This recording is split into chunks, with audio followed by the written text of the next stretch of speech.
the choice that he made is between him and God and no one else.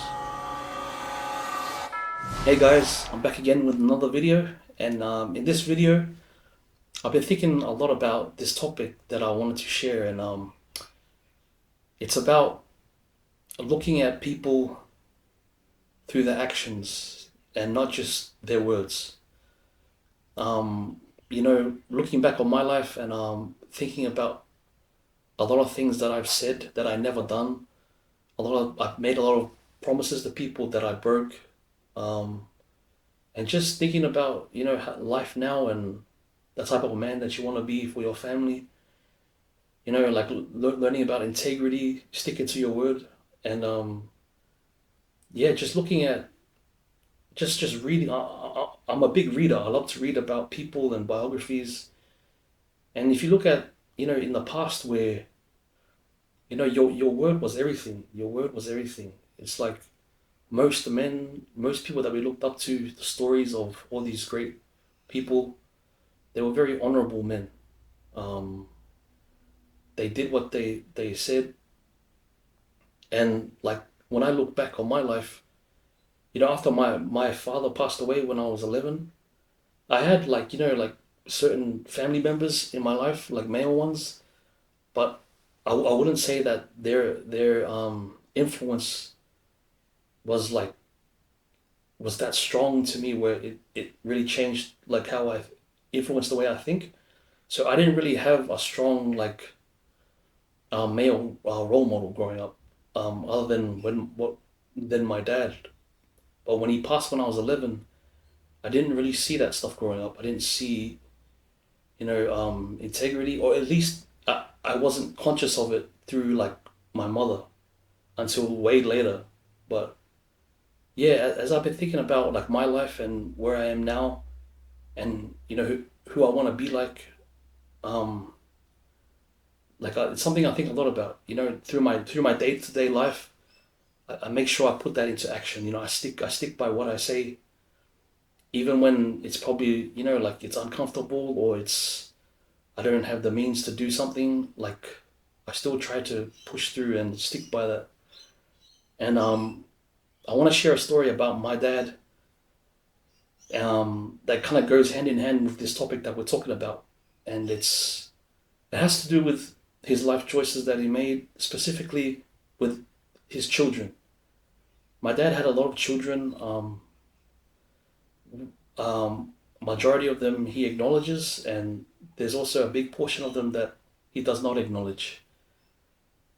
For whatever reasons, I know some of the reasons. Those are secondhand stories, so I'll never want to say that that's what was really in his mind. But whatever his choices were to not acknowledge certain people, that's between him and God. That's what I've always said. It was never something that I ever questioned, or when he would say who's who, I would just be okay, okay, Dad. But yeah. But thinking about sticking to your word, my dad came from, he was an older father, and he came from a time where, you do what you say, and what you say means everything. So when he said those words to me when I was a kid, like who's this person to me, who's this person, they're nothing to do with me. I never questioned it. Now when years later, when certain people started showing up in our lives, um, I found that a lot of people tried to basically they try to speak for my father. They try to say, oh yeah, he, like if he was around, it would be a different story. He told me secretly that he feels this way. But when I listen to those stories, I'm like, okay, fair enough. Like I hear what you gotta say, and I'm sure my dad said a lot of things, but at the end of the day, I remember his actions. His actions. His actions spoke louder than his own words. Like, God rest his soul. I love my dad so much, and he was the epitome of who I was supposed to be like. Like when he passed away when I was growing up, everyone tried to mold me into like my dad when I was growing up. But when I look back at his actions, it was like, yeah, like I don't think what you're saying is true because, and nor does it matter as I've grown up and looked at, at this concept of, a man's action speaks louder than anything, and he chose to not acknowledge certain people for a reason, but I know very well that, like he was a very complicated guy, and he he did what he did, and but this is an example of, man, like, even though this is an extreme example of, of the, using that story for the context of this topic, it's like that's the type of person that you need to be. Like, that's the type of man that every man should be like in 2026. You stick by what you say.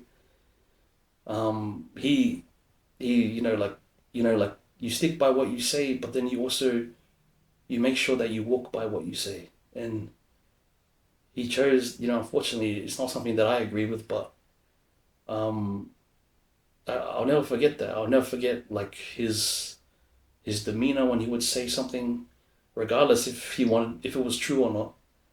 But like I take that energy, that energy that he had, the things that he said, like when he put his foot down and told it like it was. He was a great guy. My dad was a great guy. I miss him often. I miss him a lot. And if you're struggling with this, if you're struggling to, no matter if you're a man, woman, whoever, if you look and if you feel embarrassed that like you're not that type of person, start reading about people. Start looking, like look it up. Like look up the definition of integrity. Look up look up your heroes, the people that you look up to, and who you want to aspire to be like day to day. It doesn't have to be for like a big goal or anything. Just for your day to day life, you feel way better, and it's like these little things that I've implemented in my daily life at work when I come home. Trying to, like I aspire one day to have a family, but I know there's certain things about myself that I need to fix. And yeah, man, every day, like lately, I've been just reading about like whatever your choice of faith is. For me, it's Christianity. I'm a believer. I use, like I you have so many tools that that's around for you to help you understand the Bible, and certain topics in there that you feel like for your life that needs to change. Integrity for me is a big thing. But yeah, I hope this video, add a little spark to your life, and hopefully it inspires you to just try to improve your own life. So thank you again, and I'll talk to you soon.